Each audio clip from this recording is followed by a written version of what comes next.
Hello and welcome to our latest video in the series which deep dives into our recently published Hays Asia Overseas Returnees report. I'm delighted to be joined again by Torrens, Visionary Director of Hays Singapore, Tony Ye, Director for Grad Connection, and Yani Johan, Section Manager for Hays Singapore. Right, so kickstarting today's video, it would be good for myself and the audience to learn what is the lure for overseas returnees to return home to continue their professional career. Grant, start with you. Sure. So, as I mentioned in the previous video, I've had experience working in two other countries that are different from my home country. So I'm Australian, but I've worked in London for a few years, and I've worked in Singapore for a decade. And I'll definitely say there are many, many more advantages to working overseas than disadvantages. But of course, it's not easy to pack up your life and move to another country. There's many, many ups and downs, and the emotions that you were hit with are on completely different ends of the spectrum. So, you go from feeling massive moments of elation to massive moments of despair. And as the old saying goes, it's you develop a lot more when you're in those challenging situations.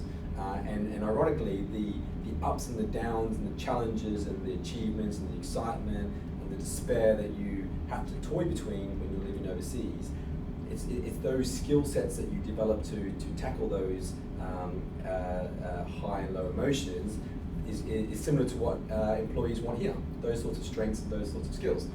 So you're developing those as you go along. However, there are disadvantages and there are challenges to living overseas. And if you look at our overseas returnee report, an overwhelmingly high response. So 70% of all of the overseas returnees who responded actually cited family was the main reason why they came back. So if you look at that another way, being away from their family was the hardest thing that they were faced with when they were living and working or studying overseas. And that was quite high actually in Hong Kong. So 73% of respondents from Hong Kong cited family reasons as to why they went back to Hong Kong. It was slightly lower in Singapore, it was 45%.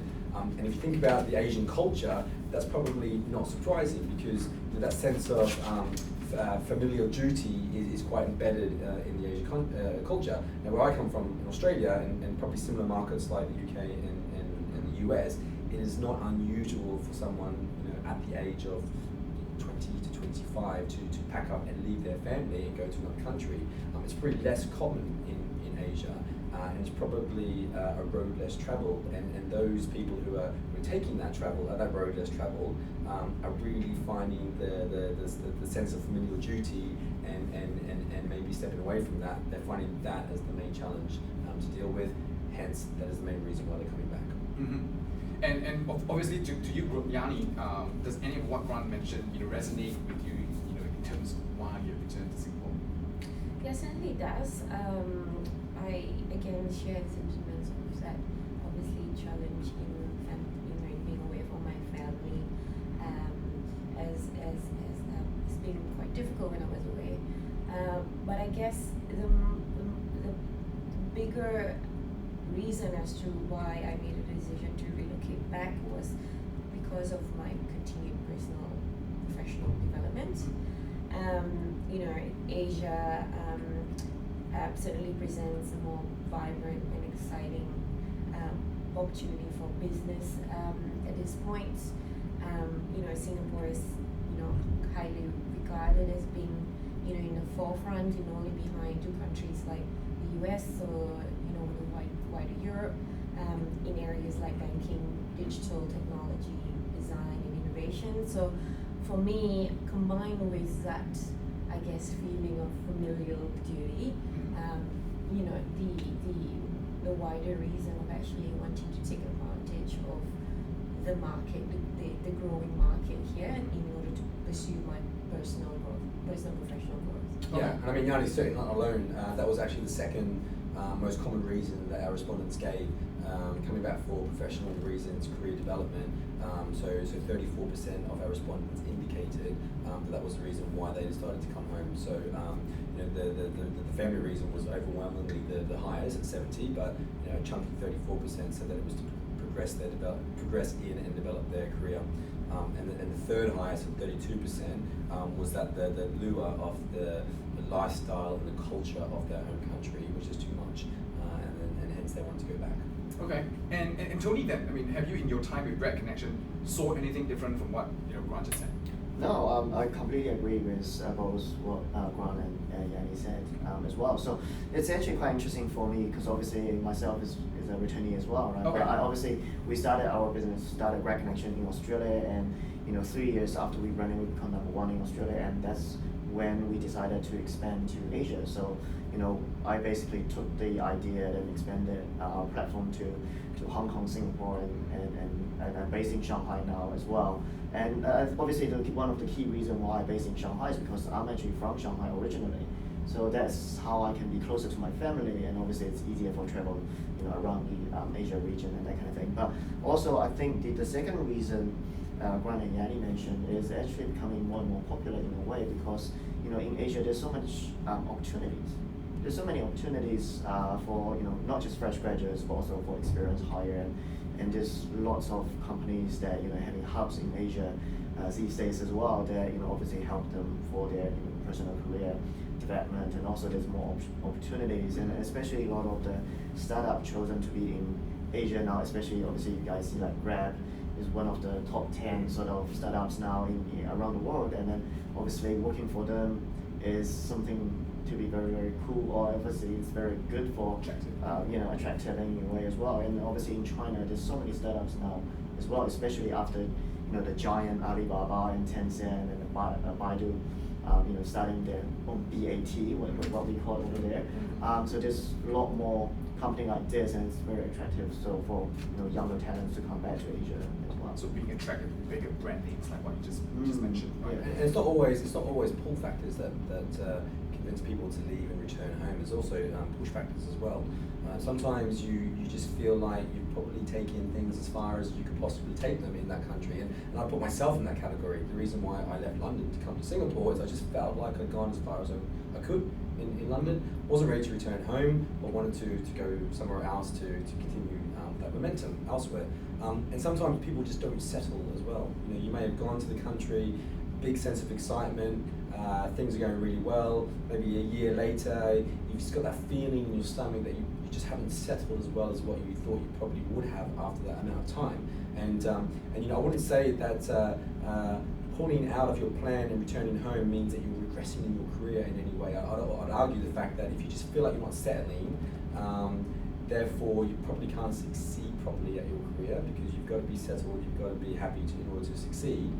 Then deciding to go back to your home country is actually probably a good decision and would advance your career, as opposed to thinking of it as I'm flying the white flag and pulling out. Okay.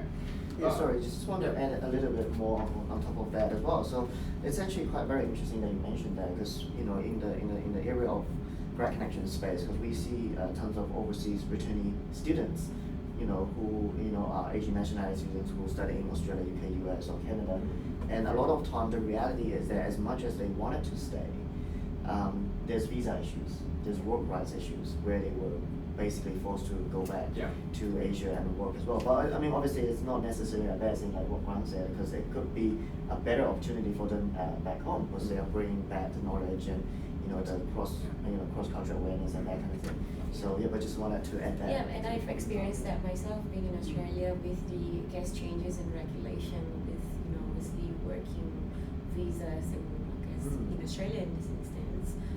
I had to make a decision as to whether or not I would want to commit to, I guess, another 2-3 years for Hays over there to sponsor a visa for me, or do I take this opportunity to return back to my home country and actually apply the skills that I've gathered there. Okay, so it really does seem like we have consensus around it's not just the draw factor, but also the push factor when it comes to these overseas returnee facing things like visa issues.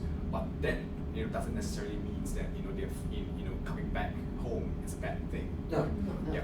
So let's move on to the most, I think, the more important part of today's episode. So when it comes to returnees who have returned home and looking to obviously progress and develop their career, do you guys have any advice on how they can use their overseas experience as an advantage?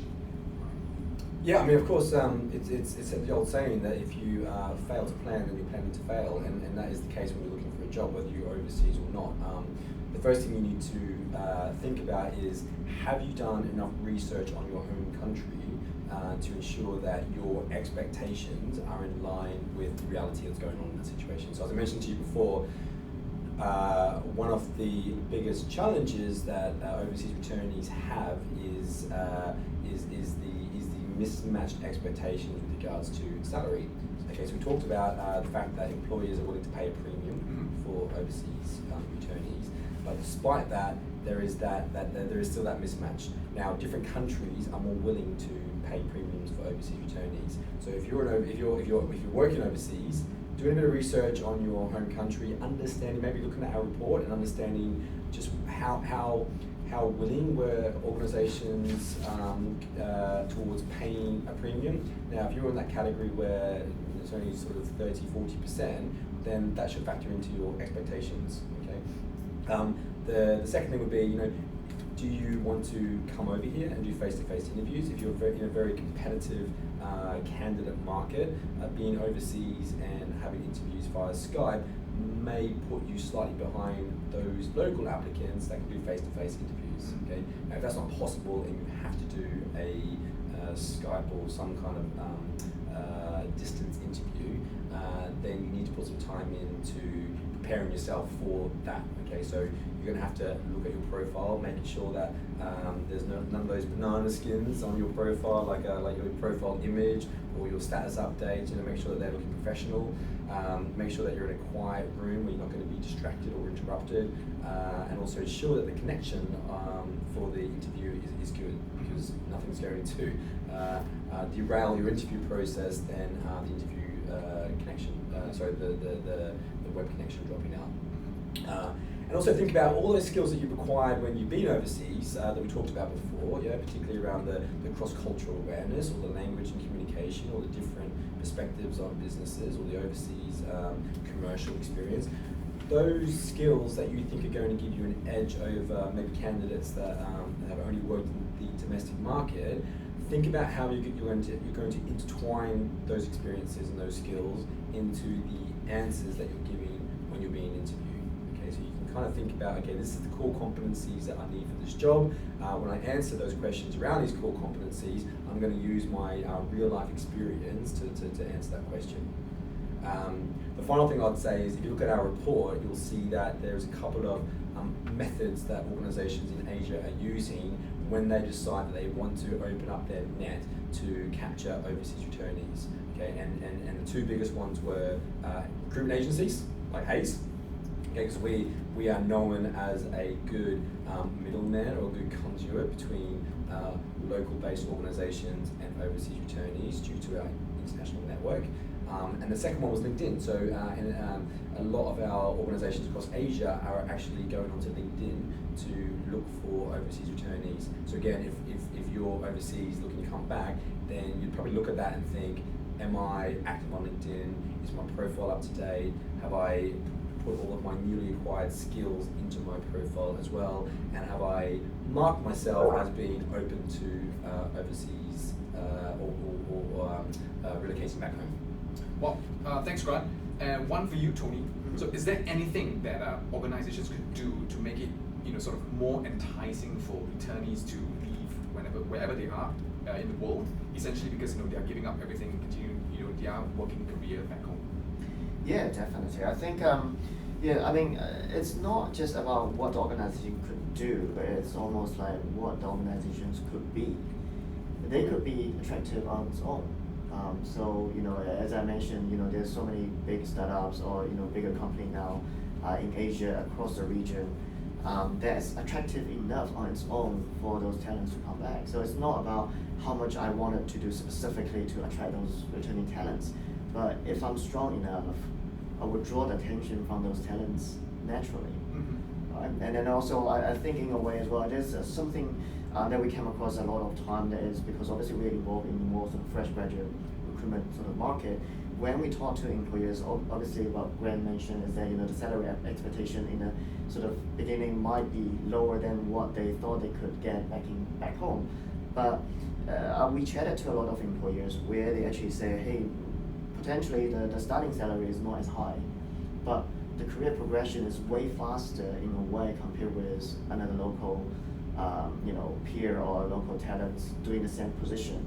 So in a way that returnee could move up the ladder if they work hard. Obviously, it's not a given. It's something that obviously they will have to work for. But if they do deliver and then bring their sort of cross-cultural awareness and their skill set from overseas to back home, they could potentially move up the ladder really fast compared with the local talents. And then obviously the whole package will be a lot more attractive, because I think it's more around the future of that person, it's not just right now. I think that's a good answer. The fact that you mentioned it's not just about that sort of short-term result that overseas returnees should be looking at, but rather the long-term sort of career growth opportunities. The fact that could be fast-tracked that would make a difference. Sorry, Yani, you want to? As I was saying, there are a lot of things that companies can do as well in terms of maybe going through a bit of a benchmarking exercise, and maybe looking at what the competitors are doing in terms of building their own employer brand that's going to be attractive to candidates. So I think a lot of organizations should maybe look or invest a lot more into developing their unique employee value proposition. And one of the ways that they could do that is through that, I guess, doing a bit of a market comparison to see what are their competitors doing in order to really maximize their brand perception in the market that's going to attract talents. Okay, so really about building the sort of intrinsic branding, the kind of brand value that people would see, in that business, right? Yeah. Okay. Well, wonderful stuff. This is it for our second episode of this series of interviews regarding our report. So thanks again to our panel members for joining today. Make sure you download your copy of our report in our website, and be sure to join us for our next episode. See you.